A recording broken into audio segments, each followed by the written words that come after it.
இனிமையான இந்த ஓய்வு நாளின் காலை பொழுதற்காக நம் ஆண்டவருக்கு நன்றிகளையும் ஸ்தோத்திரங்களையும் ஏறெடுக்க நாம் அன்போடு அழைக்கப்பட்டிருக்கிறோம். இந்த காலை பொழுதிலே ஆண்டவரை இணைந்து போற்றவும் ஆண்டவருடைய நாமத்தை மேம்படுத்தவும் இந்த காலை வேளையில் கடவுளுடைய பிரசன்னத்தை தேடி அவர் சமூகத்திற்கு நேராய் கடந்து வர உங்களை நான் அன்போடு வேண்டுகிறேன். தொழுகைக்கு நம்மை ஆயத்தப்படுவோம். சேனைகளின் கர்த்தர் பரிசுத்தர் பரிசுத்தர் பரிசுத்தர், பூமி அனைத்தும் அவருடைய மகிமையால் நிறைந்திருக்கிறது. இது கர்த்தர் உண்டு பண்ணின நாள், இதில் களி கூர்ந்து மகிழ கண்டுவோம். ஜெபம் செய்வோம். வானதூதர் சேனைகளினாலும் மனிதர்களினாலும் எப்பொழுதும் தூயர் தூயர் அதிதூயர் என எப்பொழுதும் போற்றப்பட்டுக் கொண்டிருக்கிற எங்கள் பிதா குமாரன் தூயாமி ஆகிய திரியேக கடவுளே, மகிழ்ச்சி நிறைந்த ஆசீர்வதிக்கப்பட்ட இனிமையான ஓய்நாளின் காலை பொழுதிற்காக நாங்கள் உமக்கு நன்றியுள்ள இதயத்தோடு உமக்கு ஸ்தோத்திரம் சொல்லுகிறோம். கர்த்தருடைய மாறாத கிருபையும் இரக்கத்தையும் திவேளை நாங்கள் பெற்றுக்கொள்ளும் ஆண்டவருக்கு நாங்கள் நன்றி செலுத்த தருணத்தை நீர் எங்களுக்கு கொடுத்ததற்காக உமக்கு நன்றி சொல்லுகிறோம். உம்மை ஆராதிக்கும்படியாக எங்களை ஆயத்தப்படுகிறோம். நாங்கள் இருக்கின்ற இடத்துல உம்மை துதித்து பாடி மகிழ ஆண்டவர் எங்களுக்கு உதவி செய்துள்ள வேண்டும் என்று மீட்பர் இயேசு கிறிஸ்துவின் வழியாய் மன்றாடுகிறோம் நல்ல தந்தையே, ஆமென். இருக்கின்ற இடத்திலே நம் இணைந்த உள்ளத்தோடு 65ஆம் கீர்த்தனையினை பாடுவோம். கீர்த்தனை 65.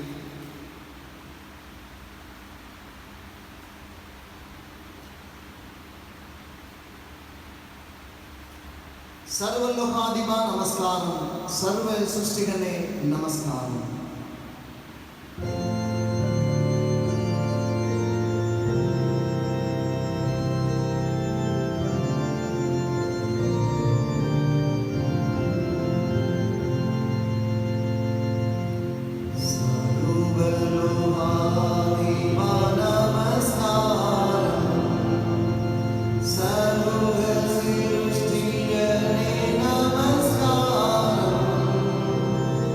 Hare Krishna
சங்கீதம் 19ஆம் சங்கீதத்தை முறையாக நாம் இணைந்து படிப்போம். வானங்கள் தேவனுடைய மகிமையை வெளிப்படுத்துகிறது, ஆகாய விரிவு அவருடைய கரங்களின் கிரியை அறிவிக்கிறது. பகலுக்கு பகல் வார்த்தைகளை பொழிகிறது, இரவுக்கு இரவு அறிவை தெரிவிக்கிறது. அவைகளுக்கு பேச்சும் இல்லை, வார்த்தையும் இல்லை, அவைகளின் சத்தம் கேட்கப்படுகிறதும் இல்லை. ஆகிலும் அவைகளின் சத்தம் பூமி எங்கும், அவைகளின் வசனங்கள் உச்சரத்துக்கு கடைசி வரைக்கும் செல்கிறது. அவைகளில் சூரியனுக்கு ஒரு கூடாரத்தை ஸ்தாபித்தார். அது தன் மணவரையிலிருந்து புறப்படுகிற மணவாளனை போலும் பராக்கிரமசாலியை போல் தன் பாதையில் ஓட மகிழ்ச்சியாக இருக்கிறது. அது வாரங்களில் ஒரு முறையிலிருந்து புறப்பட்டு அவைகளின் மறுமுறை வரைக்கும் சுற்றி ஓடுகிறது. அதன் காந்திக்கு மறைவானது ஒன்றுமில்லை. கர்த்தருடைய வேதம் குறைவற்றதும் ஆத்மாவை உயிர்ப்பிக்கிறதுமாய் இருக்கிறது. கர்த்தருடைய சாட்சி சத்தியமும் பேதையை ஞானியாக்குகிறதுமாய் இருக்கிறது. கர்த்தருடைய நியாயங்கள் செம்மையும் இருதயத்தை சந்தோஷிப்பிக்கிறது. கர்த்தருடைய கற்பனைகள் தூய்மையும் கண்களை தெரிவிக்கிறதுமாய் இருக்கிறது. கர்த்தருக்கு பயப்படுகிற பயம் சுத்தமும் என்றைக்கும் நிலைக்கிறதுமாய் இருக்கிறது. கர்த்தருடைய நியாயங்கள் உண்மையும் அவைகள் அனைத்தும் நீதியுமாய் இருக்கிறது. அவைகள் பொன்னிலும் மிகுந்த பசும் பொன்னிலும் விரும்பப்படத்தக்கதும் தேனிலும் தேன் கூட்டிலிருந்து ஒழுகும் தேனிலும் மதுரம் உள்ளதுமாய் இருக்கிறது. அன்றியும் அவைகளால் நமது அடியை எச்சரிக்கப்படுகிறேன், அவைகளை கைக்கொள்ளுகிறதுனால் மிகுந்த பலன் உண்டு. தன் பிள்ளைகளை உணர்கிறவன் யார்? மறைவான குற்றங்களுக்கு என்னை நீங்களாக்கும். துணிகரமான பாவங்களுக்கு உமது அடியை விலக்கிக்காரும், அவைகள் என்னை ஆண்டு கொள்ள ஒட்டாதிரும். அப்பொழுது நான் உத்தமனாகி பெரும் பாதகத்திற்கு நீங்களாய் இருப்பேன். சேர்ந்து படிப்போம். என் கண்மலையும் என் மீட்பருமாகிய கர்த்தாவே, என் வாயின் வார்த்தைகளும் என் இருதயத்தின் தியானம் உமது சமூகத்தில் பிரீதியாய் இருப்பதாக.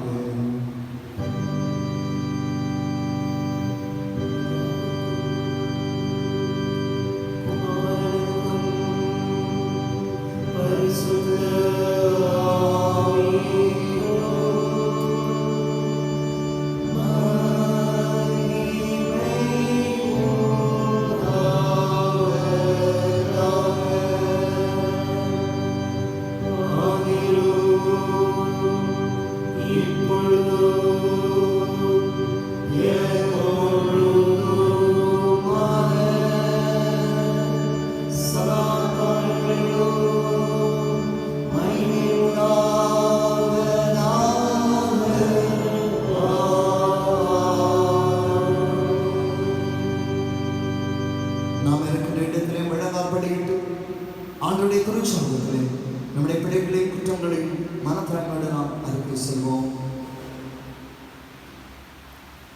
இந்த பரிசுத்தமான ஓய்வு நாளின் காலை வேளையிலே நம் ஆண்டவருடைய தூய சமூகத்திலே நம் ஆண்டவரை போற்றும்படியாய், ஆண்டவருடைய நாமத்தை நாம் மகிமைப்படுத்தும்படியாய், அவருடைய பிரசன்னத்தை தேடி அவர் சமூகத்திற்கு நேராக நாம் கொண்டு வந்திருக்கிறோம். இது நம்மை நாமே சீர்தூக்கி பார்க்கின்ற ஒரு உன்னதமான ஒரு நேரம். நம்முடைய வாழ்விலே காணப்படுகின்ற குறைவுகளையும் பிழைகளையும் மனத்தாழ்மையோடு கடவுளுடைய சமூகத்திலே நாம் அறிக்கை செய்கின்ற ஒரு உன்னதமான ஒரு நேரம் இது.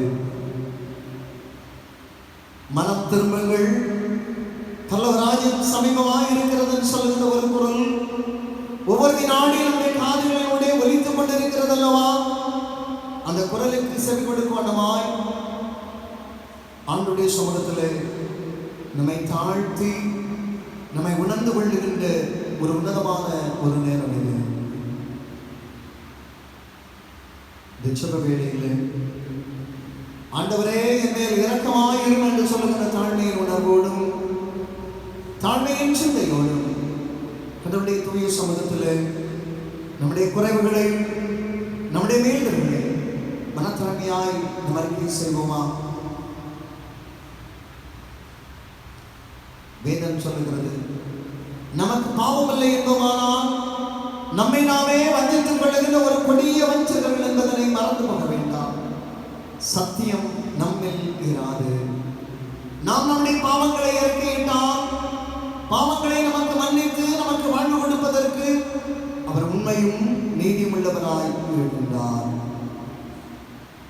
இந்த காலை வேளையிலே நமக்கு வாழ்வு கொடுக்க சித்தமுள்ளவராய் இருக்கின்ற ஆண்டவருடைய தூய சமூகத்திலே உண்மையான மனதோடு தாழ்மையின் சிந்தையோடும் ஆண்டவரே உன்னை கடந்து வருகிறேன் என்று சொல்கிற அர்ப்பணிப்போடு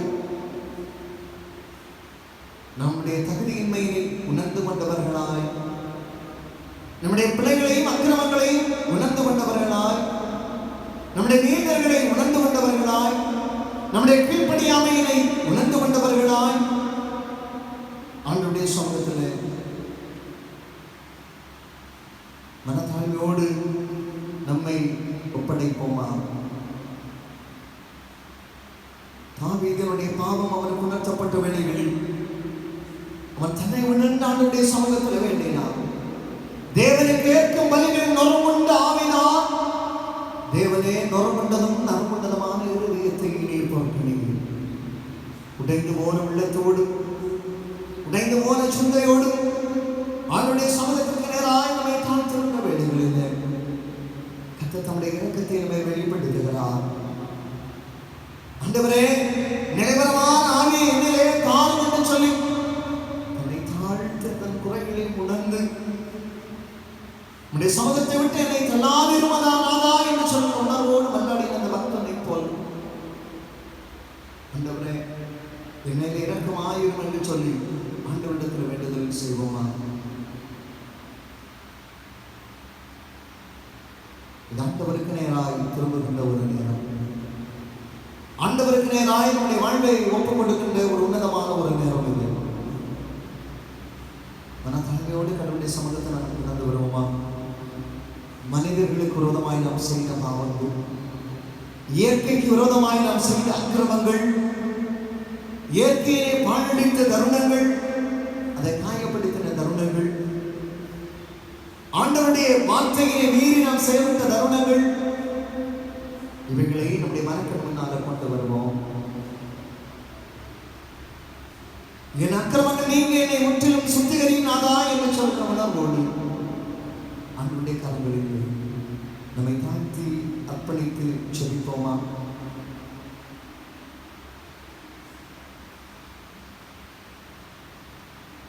உண்மையான மனதோடும் தாழ்மையின் சிந்தையோடும் தன்னை உணர்ந்து கொண்டவர்களாய் எவர்கள் ஆண்டவருடைய சமூகத்தனங்களை பாவங்களை அறிக்கையிடுகிறார்களோ, கிழக்குக்கும் மேற்குக்கும் எவ்வளவு தூரமோ அவ்வளவு தூரமாய் நம்முடைய பாவ உணர்வுகளையும் வாழ்வுகளையும் ஆண்டவர் உள்ளே மீட்டு ரட்சிக்கிறார். இந்த கால வேளையில் ஆண்டவர் எங்களுடைய பாவங்களை மன்னித்திருக்கிறார் என்று சொல்லுகிற மன்னிப்பின் நிச்சயத்தை நாம் பெற்றுக் கொண்டவர்களாய் அந்த மன்னிப்பின் மகிழ்வோடு என் ஆண்டவரை சொல்ல குமாரர்களும் குமார்த்திகளும் என்று சொல்லுகிற அர்ப்பணிப்பின் உணர்வோடும் மகிழ்வின் சிந்தையோடு இந்த உள்ளத்தின் ஆழத்தின் ஆண்டவருக்கு நாம் நன்றி சொல்வோமா? இருக்கிற இடத்துல உள்ளத்தின் ஆழத்தின் ஆண்டவருக்கு நன்றி சொல்லுங்க. ஆண்டவரே, நாங்கள் உம்மை ஸ்தோத்திரிக்கிறோம் ஐயா. ஆண்டவரே, நாங்கள் உம்மை மகிமைப்படுத்துகிறோம். ஆண்டவரே, உமக்கு ஸ்தோத்திரம் ஸ்தோத்திரம் ஸ்தோத்திரம் என்று சொல்லி நன்றி உள்ள இருதயத்தோடு நம் ஆண்டவரை ஸ்தோத்திரிப்போமா? வேதம் சொல்கிறது, கர்த்தரை துதியுங்கள், அவர் நல்லவர், அவர் கிருபை என்றும் உள்ளது. கர்த்தரை துதியுங்கள், அவர் நல்லவர், அவர் கிருபை என்றும் உள்ளது. அந்த உன்னதமான ஆண்டவரை நன்றி உள்ள இருதயத்தோடு போற்றி ஸ்தோத்திரிப்போமா? வாய்களை திறந்த ஆண்டவருக்கு நன்றி சொல்லுங்க. என் பலனாகிய கர்த்தாவே, உம்மை நான் அன்பு கூறுவேன் என்று சொன்ன பக்தனை போல எங்கள் பலனான, எங்கள் அரணான, எங்கள் அன்பின் ஆண்டவரே, உம்மை நாங்கள் நன்றியோடு உம்மை ஸ்தோத்திரிக்கிறோம் ஐயா. நீ தந்திருக்கின்ற உலகில் வாழ்வுக்கா, நீர் எங்களுக்கு தந்திருக்கின்ற குடும்ப உறவுகளுக்கா, எங்களுடைய பெற்றோர், எங்களுடைய சகோதர சகோதரர்கள், எங்களுடைய வாழ்க்கை துணை ஆண்டவர் எங்களுக்கு தந்திருக்கிற அன்பான பிள்ளைகள், அவர்கள் மூலமாக நாம் பெற்று வருகிற நல்ல உறவுகளுக்காக, நிறைவுகளுக்காக ஆண்டவரே நாங்கள் உமக்கு நன்றி சொல்லுகிறோம். அந்த ஆண்டவருக்கு நன்றி சொல்லுவோமா? இந்த கடினமான நெருக்கடியான காலத்தில் தேவன் தம்முடைய பாதுகாவலை பராமரிப்பை நமக்கு உறுதிப்படுத்தி இருக்கிறார்கள். ஆறுதலற்ற வேளைகளில் ஆறுதலை நமக்கு தந்து ஆண்டவர் தம்முடைய நம்பிக்கையை நம்மை வெளிப்படுத்தி நம்முடைய இரக்கத்தை நமக்கு பொழிந்திருக்கிறார்கள்.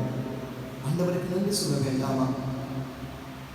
வியாதிகளின் மத்தியில், மரண கண்ணிகளின் மத்தியில் தெய்வீக பிரசங்கத்தை நாம் உணர்ந்து கொள்ள ஆண்டவர் நமக்கு உதவி செய்திருக்கிறாரே. அந்த ஆண்டவருக்கு நாம் நன்றி சொல்ல வேண்டாமா? நன்றியுடைய இதயத்தோடு ஆண்டவரை ஸ்தோத்திரிப்போமா? நல்லா சேர்ந்து தாவீதின் ஸ்தோத்திர ஜெபத்தை உணர்ந்து நாம் ஏறெடுப்போமா? என் ஆத்துமாவே கர்த்தரை ஸ்தோத்திரி, என் முழுவதும் பரிசுத்த நாமத்தை ஸ்தோத்திரி. என் ஆத்துமாவே கர்த்தரை ஸ்தோத்திரி, கர்த்தர் செய்த சகல உபகாரங்களையும் மறவாதே.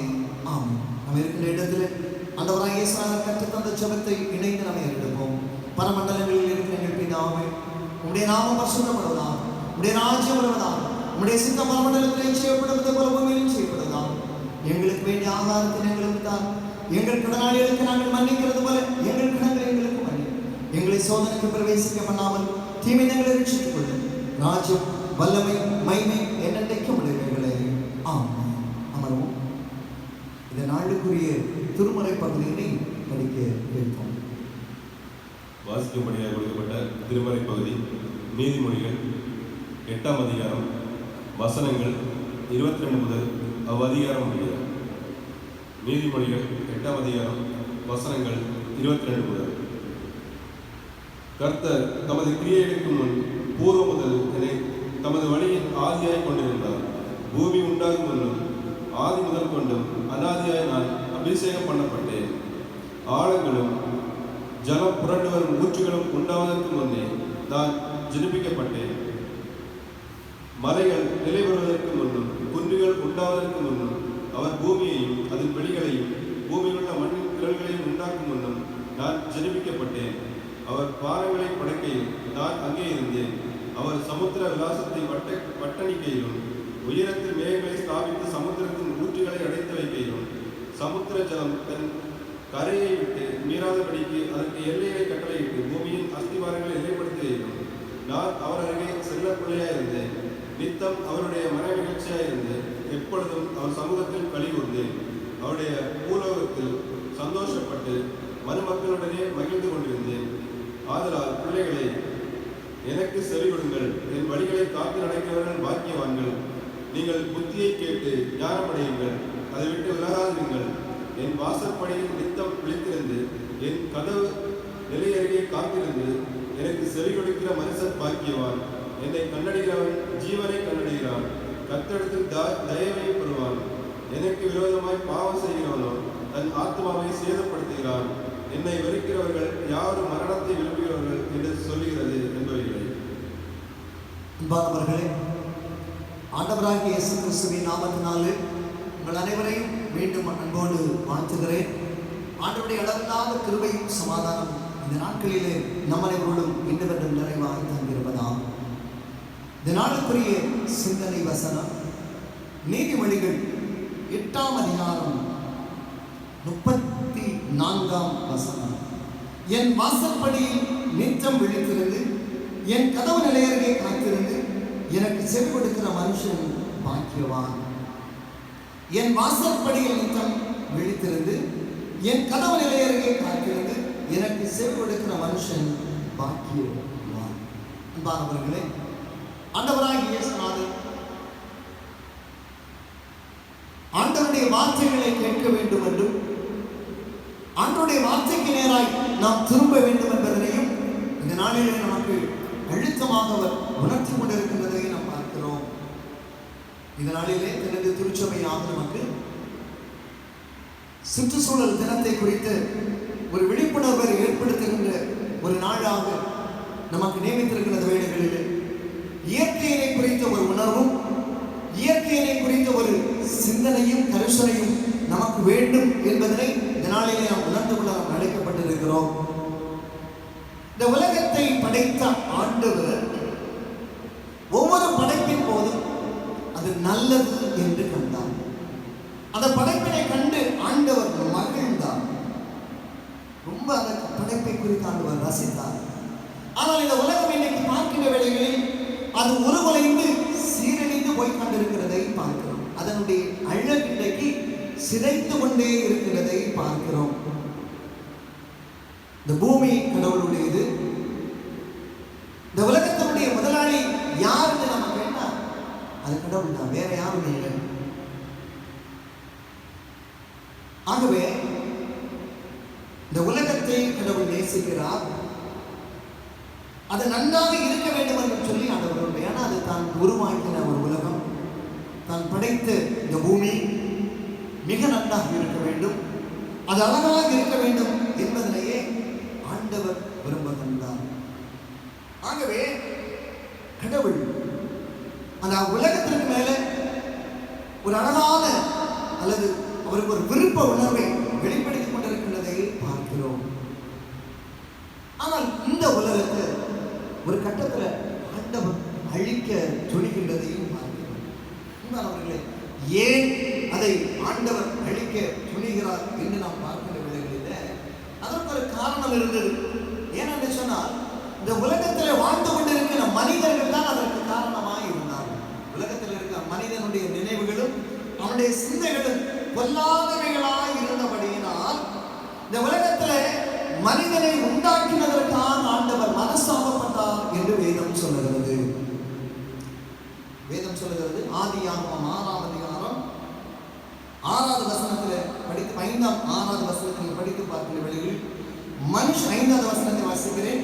மனுஷனுடைய அக்கிரம் பூமியிலே பெருகினது என்றும் அவன் இருதயத்தின் நினைவுகளும் தோற்றமும் நினைவுகளும் நித்தமும் பொல்லாததே என்று கர்த்தர் கண்டு தம் பூமியில் மனுஷனை உண்டாக்கினதற்காக கர்த்தர் மனஸ்தாபப்பட்டார். அது அவர் இருதயத்திற்கு விசனமாய் இருந்தது. ஆகவே ஆண்டவர் பூமியை அழிக்க முன் வருகிறார். எல்லாவற்றையும் ஆண்டவர் இந்த பூமியை அழிக்க முன் வருகிறதை பார்க்கிறோம். அவர்களே, ஏனென்று அந்த பின்னாலும் அந்த பூமியை வளப்படுத்த ஆண்டவர் விரும்புகிறதை பார்க்கிறோம். ஆண்டவர் வளப்படுத்த வேண்டும் என்று சொல்லி ஆண்டவர் அதனால அந்த பூமியில ஒரு புதிய தோற்றத்தை, அதனுடைய அழகை மீண்டும் உருவாக்குவதற்காக ஒரு மனிதனை ஆண்டவர் தெரிந்து கொள்கிறார். அவன் நோவா. அழகான ஒரு பேழையை அவனுக்கு உருவாக்க சொல்லுகிறார். இந்த உலகத்தில் இருக்கின்ற எல்லா மிருகங்களும் ஜாதிகளும் அதனுடைய உள்ளே வைக்கிறார். அழிக்கப்பட்ட பின்பும் அது மீண்டும் புதிதாக்கப்பட வேண்டும், புத்தாக்கப்பட வேண்டும் என்று சொல்லி ஆண்டவர் விரும்பி, அப்பொழுது பின்னால நோவாவோடு கூட ஆண்டவர் ஒரு உடன்படிக்கையும் செய்ததை நம் திருமறையிலே பார்க்கிறோம். அவர்களே, இந்த இடத்துல பாருங்கள், ஆதியாகமம் 9ஆம் அதிகாரம் 9ஆம் 10வது வசனத்துல ஆண்டவர் நோவாவோடு கூட ஒரு உடன்படிக்கை செய்கிறார். பாருங்கள், நான் உங்களோடும் உங்களுக்கு பின்வரும் உங்கள் சந்ததியோடும் உங்களோட பேழையில் புறப்பட்ட சகல ஜீவ சந்தைகள் முதல் இனி பூமியில் உண்டாக போகின்ற சகல ஜீவ சந்தைகள் பெரிதும் பறவைகளோடும் நாட்டு மிருகங்களோடும் உங்களிடத்தில் இருக்கிற பூமியில் உள்ள சகல காட்டு மிருகங்களோடும் என் உடன்படிக்கையை ஏற்படுத்துகிறேன். ஒரு புதிய ஒரு உடன்படிக்கையை ஆண்டவர் ஏற்படுத்துகிறார். என்னென்னு சொன்னா, அந்த உடன்படிக்கையின் வழியாக ஆண்டவர் தன்னுடைய ஒரு ஃபண்டமெண்டல் ரைட், இந்த பூமி என்னுடையது, இந்த உலகம் என்னுடையது, இந்த உலகம் சரியாக இருக்க வேண்டும், இயங்க வேண்டும் என்று சொல்லுகின்ற ஒரு உரிமையினை, ஒரு உடன்படிக்கையினை ஆண்டவர் ஏற்படுத்துகிறதை பார்க்கிறோம்.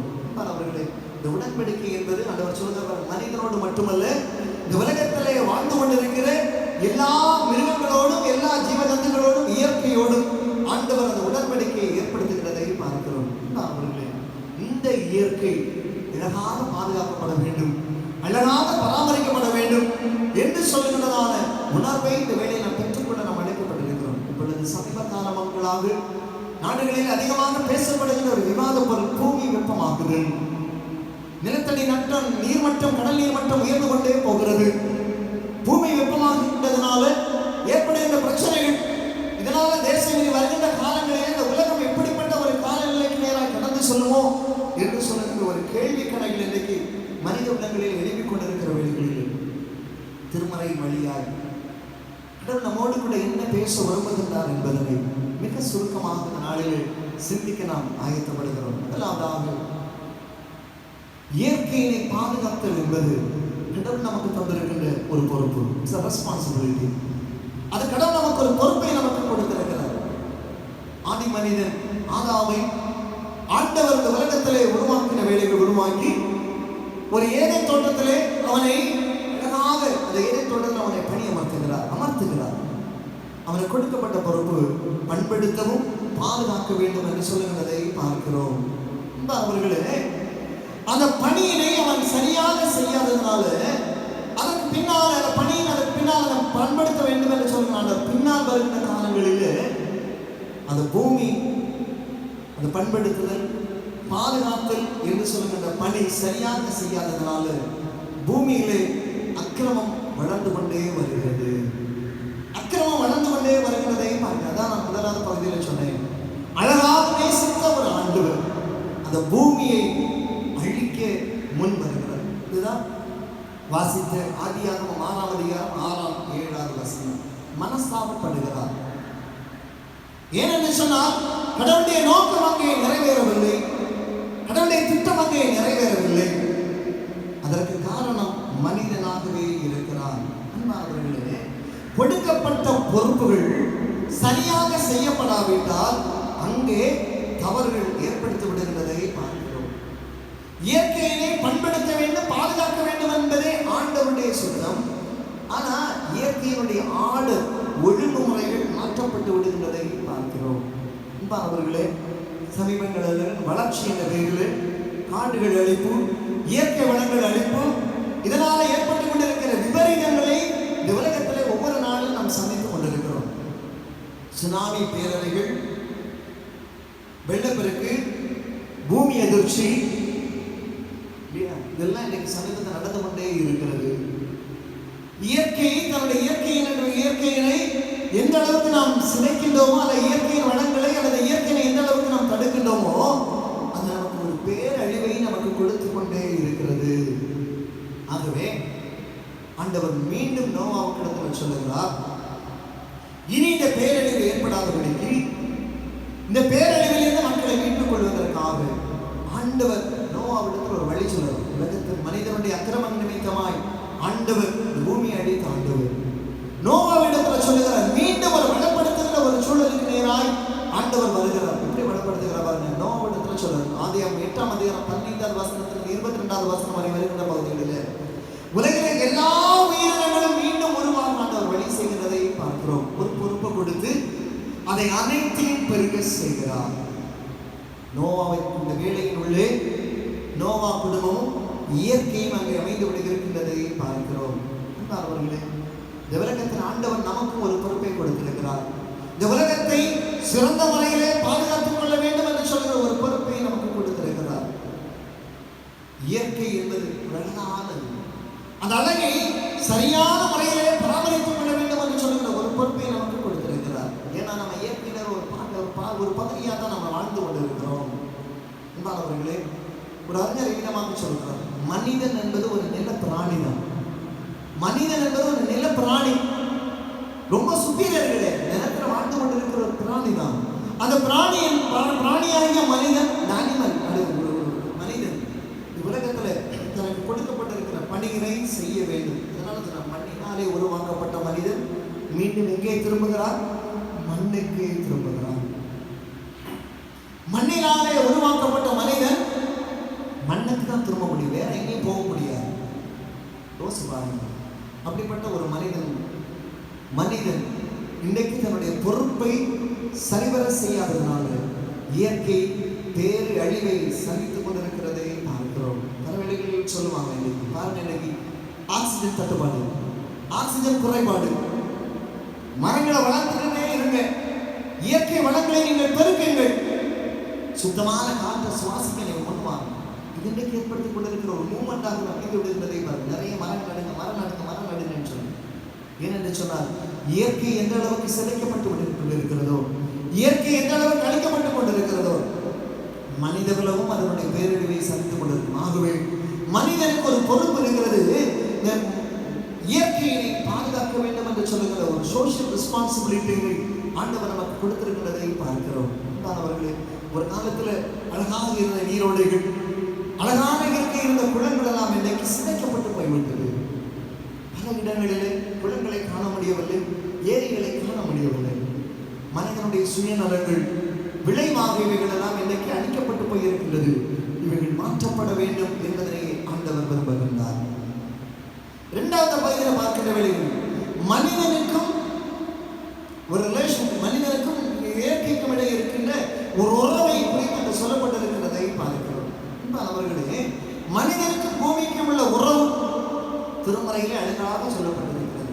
ஆண்டவராகிய இயேசு அழகாக திருமறை அழகாக சொல்லுகிறது. சங்கீதம் 24 வானும் பூமியும் அதில் உள்ள குடிகளெல்லாம் கர்த்தருடையது.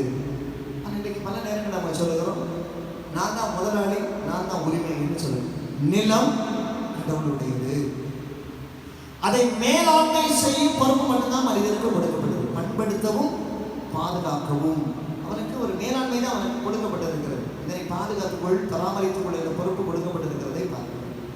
ஆகவே அந்த இஸ்ரவேல் ஜனங்களுக்கு நிலம் கொடுக்கப்படுவதற்கு முன்பாகவே, கானான் தேசத்தை ஆண்டவர் கொடுப்பதற்கு முன்பாக மனாந்திர பயணங்களில் இதை குறித்த ஒரு தெளிவான ஒரு கட்டளையினை இஸ்ரவேல் ஜனங்களுக்கு ஆண்டவர் கொடுத்து விடுகிறார். லேவியராகமம் 25ஆம் அதிகாரம் 23வது வசனத்தை நீங்கள் படித்து பாருங்க.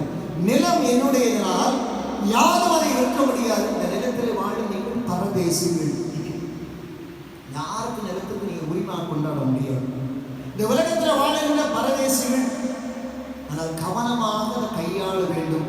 நிலத்திற்கு உனக்கு இருக்கிற ஒரு பொறுப்பு, ஒரு ஸ்டூவர்ட்ஷிப் மாதிரி, ஒரு கண்ணாடி மாதிரி இதை பாதுகாத்துக் கொள்ள வேண்டும் என்று சொல்லப்பட்டிருக்கிறதை பார்க்கிறோம்.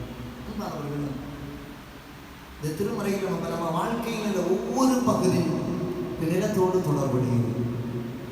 நம்முடைய வாழ்க்கையில் ஒவ்வொரு பகுதியும் நிலத்தோடு தொடர்புபட்டு தான் நாம் வாழ்ந்து கொண்டே இருக்கிறோம். இதுல ஆண்டவருடைய கிருபையில், ஆண்டவருடைய இரக்கத்தையும் இந்த வாழ்க்கையில் இந்த இயற்கையின் வழியாக நாம் பெற்றுக்கொண்டே இருக்கிறோம். ஆனா இந்த மனிதனுடைய சுயநலத்தினால இந்த இயற்கையே ஒரு விடுதலைக்காக இயங்குகிறது. இந்த இயற்கையை விடுதலைக்காக இயங்கிக் கொண்டே இருக்கிறதை பார்க்கிறோம். ரோமர் 8ஆம் அதிகாரம் 19வது வசனம் சொல்கிறார், அக்கடவுளுடைய வருகைக்காக இயற்கையை இயங்கிக் கொண்டே இருக்கிறது. வருகை வருகையில விடுதலைக்காக, கடவுளுடைய விடுதலைக்காக, இயற்கை தன்னுடைய விடுதலைக்காக இயங்கிக் கொண்டே இருக்கிறது. ஏன்னா அது அவ்வளோ ஒரு கஷ்டத்தை அனுபவித்துக் கொண்டிருக்கிறதை பார்க்கிறோம். அவர்களே, அதனாலதான் வெளிப்படுத்த சுவிசேஷத்துல விசேஷத்துல சொல்றார், புதிய வானம் புதிய பூமி. ஒரு புதிய வானம், ஒரு புதிய பூமி. அன்பானவர்களே, திருமறை மிக தெளிவாக ஆதியாகமத்திலிருந்து வெளிப்படுத்தல் வரைக்கும் சொல்லப்படுகிறது. கடவுள் யார், அவருடைய படைப்பு, மனிதனுடைய பணி என்ன என்பது ஆதியாகமத்திலிருந்து வெளிப்படுத்தல் வரைக்கும் மிக தெளிவாகவே விளக்கப்பட்டிருக்கிறதை பார்க்கிறோம். இந்த உலகத்துல இயற்கையின் அழகை பாடுவோம். இயற்கை எவ்வளவு அழகாக இருக்கிறது என்றெல்லாம் நம்ம பாடுவோம். ஆனால் அந்த இயற்கையினை அலட்சியப்படுத்தி விடுவோம், இக்னோர் பண்ணிடுவோம். அதற்கான முக்கியத்துவத்தை ஒருபோதும் நம்ம கொடுக்கப்படுவதே இல்லை. ஏனென்று சொன்னால், எல்லா மனிதனுடைய மிக முக்கியமான நோக்கம் இயற்கையை பேடுபட்டா போனாலும் பரவாயில்லை, எனக்கு பணம் வேணும், எனக்கு காசு வேணும். இயற்கையை எப்படி அழித்தாலும் பரவாயில்லை, அது எதிகமாக அழிக்கப்பட்டு போனாலும் பரவாயில்லை, என்னுடைய பாக்கெட் மட்டும் நிறைந்தால் போதும் என்று சொல்லுகின்ற ஒரு சிந்தை ஒரு மனிதனிடத்தில் இருக்கிறது.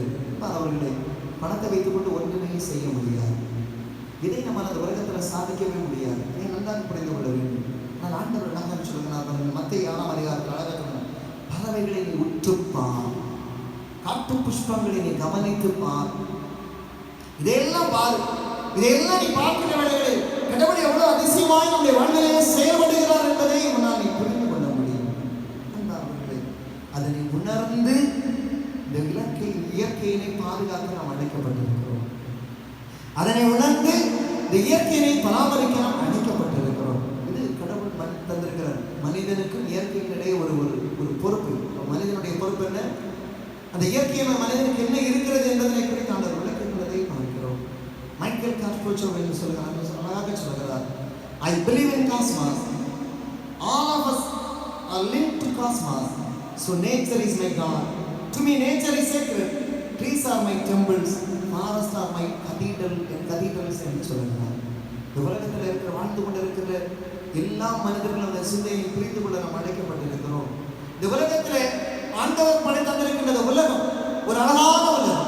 அந்த அழகான உலகத்தை பண்படுத்தி பாதுகாத்து வாழ்வோம் என்று சொன்னார்.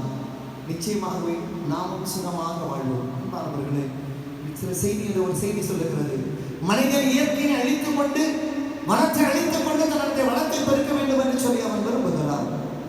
அந்த வனத்திலிருந்து விரட்டப்படுகின்ற சிலவைகள், விலங்குகள், பறவைகள், இவைகள் எல்லாம் தன்னோட வாழ்க்கையில மனிதனுக்கு நிறைய வைரஸை விட்டு விட்டு செல்லுகின்றன. அதனால இயற்கை பராமரிக்கப்படாத ஒரு சூழல்களிலே அது மனிதனுக்கு ஒரு பேரழிவை கொடுத்து கொண்டே இருக்கிறதா. இந்த கடினமான காலங்களிலே இயற்கையை பாதுகாத்துக் கொள்வோம், கடவுளுடைய கிருபையை பெற்றுக்கொள்வோம். புத்தகமே நம்மை ஆசீர்வதிப்பாராக. இருக்கின்ற இடத்துல நம்ம இணைந்து நம்முடைய விசுவாசத்தை நாம் அறிக்கை செய்வோம். வானத்தையும் பூமி படைத்து சர்வ வல்லமையுள்ள பிதாவாகிய தேவனை விசுவாசிக்கிறேன். அவருடைய ஒரே குமாரனாகிய நம்முடைய நாதர் இயேசு கிறிஸ்துவை விசுவாசிக்கிறேன். அவர் பரிசுத்த ஆவியினாலே கன்னிமரிடத்தில் உற்பத்தி பிறந்தார். பொந்தி பிலாத்தின் காலத்தில் பாடுபட்டு சிலுவையில் அறையுண்டு மறித்து அடக்கம் பண்ணப்பட்டு பாதாளத்தில் இறங்கினார். 3ஆம் நாள் மருத்துவம் எழுந்திருந்தார். பரமண்டலத்திற்கு ஏறி சர்வ வல்லமையுள்ள பிதாவாகிய தேவனுடைய வலது வருஷத்தில் வீற்றிருக்கிறார். அவரிடத்தில் உயிருள்ளோரையும் மரித்தோரையும் நியாயம் தீர்க்க வருவார். பரிசுத்த ஆவியை விசுவாசிக்கிறேன். பொதுவாக இருக்கிற பரிசுத்தரை பரிசுத்த ஐக்கியம் பாவமன்னிப்பும் சரீர வீற்றிலும் நித்திய ஜீவனும் உண்டென்று விசுவாசிக்கிறேன். ஆமென். இந்த தொழுகைக்கு நிறைவாக ஞானப்பாடல் 451 பாடல்.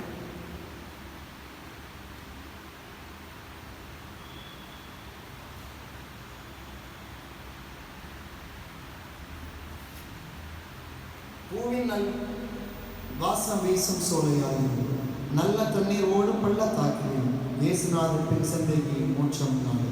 ஞானப்பாடல் 451.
இயற்கையை குறித்த கரிசனையும் அந்த இயற்கையை பாதுகாக்க வேண்டும் என்பதனையும் ஆண்டவர் நமக்கு இன்றைக்கு காலையிலே நமக்கு தெளிவாக உணர்த்தி இருக்கிறார். அது விடுதலைக்காக போராடி கொண்டிருக்கிறது என்பதனையும்,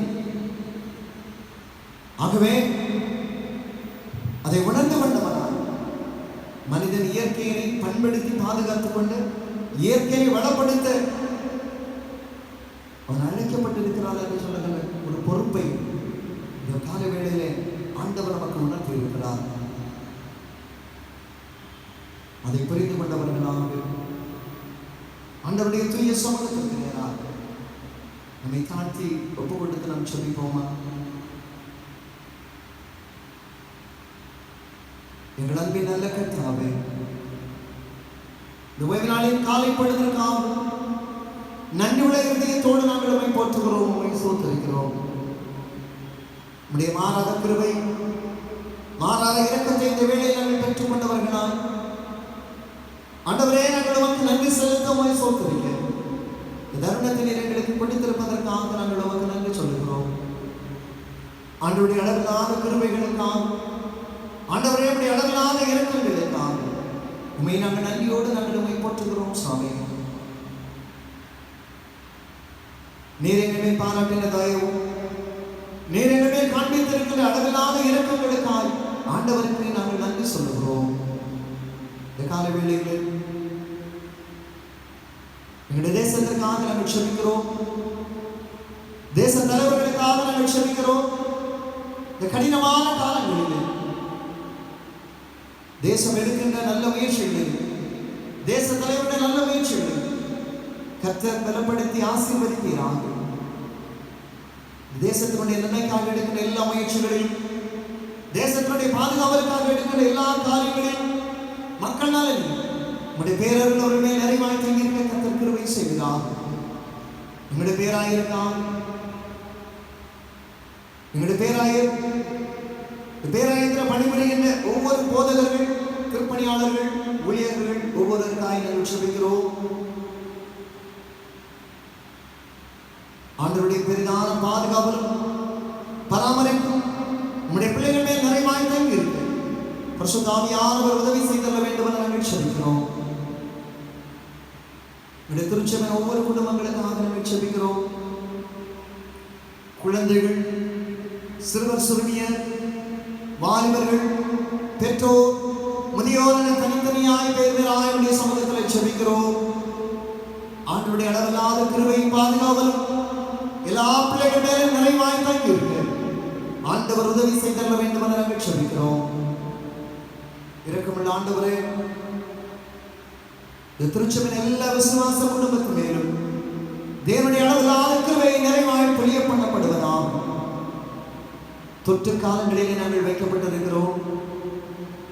உம்மை கூடி ஆராதிக்க முடியாத கடினமான காலத்தில் நாங்கள் உள ரீதியாய் ஒருவருக்கொருவர் நாங்கள் செபிக்கவும், ஒருவர் வேதனைகளுக்காக நம்முடைய சமூகத்தில் நாங்கள் காத்திருக்கவும் ஆண்டவர் எங்களுக்கு உதவி செய்வீராக.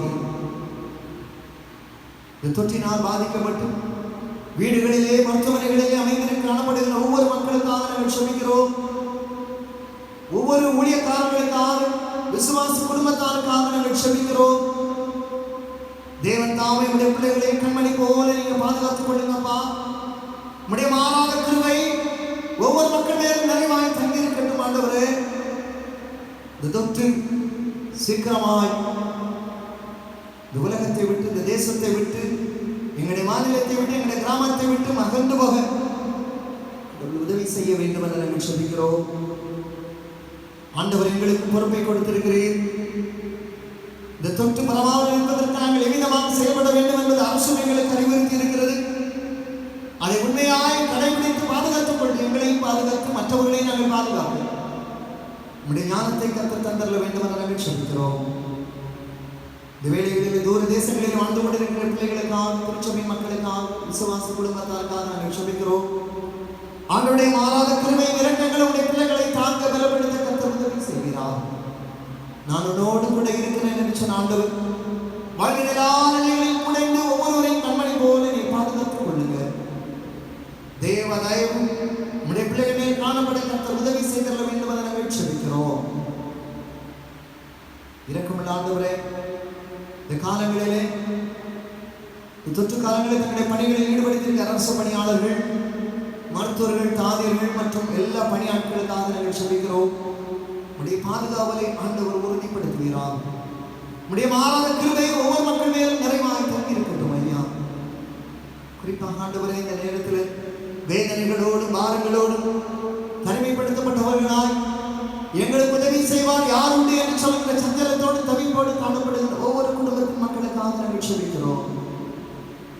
தேவன் தாமே உடைய பிள்ளைகளுடைய வாழ்விலே காணப்படுகின்ற கடின சூழல்களில் கர்த்தருடைய பிள்ளைகளை விடுவித்து கண்மணி போல நீங்கள் பாதுகாத்துக் கொள்ளுங்க. தேவ கிருபை எல்லா குடும்பத்தின் மேலும் எல்லா மக்கள் மேலும் பொழியப்பட கர்த்தர் உதவி செய்யுங்க சுவாமி. உழைக்கின்ற மக்களுக்காக செபிக்கிறோம். தொழில் செய்கிற வியாபாரம் செய்கிற ஒவ்வொரு மக்களுக்காக நாங்கள் செபிக்கிறோம். இந்த கடின காலங்களிலே தேவனுடைய பாதுகாவலை பராமரிப்பின் தேவைகளை கர்த்தர் அற்புதமாய் சந்திக்கும்படியாக நாங்கள் நாடுகிறோம். எங்களை பாதுகாத்துக் கொள்ளுகிற, எங்களை பராமரிக்கிற எங்கள் தேவன் எங்களோடு கூட இருக்கிறார் என்று சொல்லுகிற உணர்வோடு உங்களுடைய சமூகத்தை நாங்கள் காத்திருக்க கர்த்தர் எங்களுக்கு உதவி செய்தல வேண்டும் என்று நாங்கள் செபிக்கிறோம். கர்த்தருடைய மாறாத கிருபை இரக்கங்கள் ஒவ்வொரு குடும்பத்தின் மேல் நிறைவாய் பொழியப்பட கர்த்தர் கிருபை செய்கிறார். இரக்கமுள்ள ஆண்டவரே, இந்த திருச்சபைக்காய் கொடுக்கின்றவர்கள், இந்த திருச்சபைக்காய் செபிக்கின்றவர்கள், விசுவாச குடும்பத்தால் திருச்சபை பொறுப்பாளர்கள், சபைக்குழாங்கத்தின் ஒவ்வொருவரும் தேவ கிருபை நிறைவாய் தங்கியிருப்பதால் உடைய மாறாத கிருபைக்கும் இரக்கங்களுக்கும் எல்லா மக்களையும் நாங்கள் ஒப்புக் கொடுக்கிறோம். உடைய வார்த்தைகளின் மூலமாய் நாங்கள் தேற்றப்படும், உடைய வார்த்தைகளின் மூலமாய் நாங்கள் வாழ்ந்து வரவும் நன்மைகளை பெற்றுக்கொள்ளவும் ஆண்டவர் எங்களுக்கு உதவி செய்கிறார். உடைய கரங்களில் எங்களை அர்ப்பணிக்கிறோம். பலப்படுத்தி பாதுகாத்துக் கொள்ளும். இயேசு கிறிஸ்துவின் நாமத்தில் மன்றாடுகிறோம் ஜீவனுள்ள நல்ல பிதாவே, ஆமென்.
பாதுகாவலுக்கு பராமரிப்புகளை ஒப்புக் கொடுக்கிறோம்.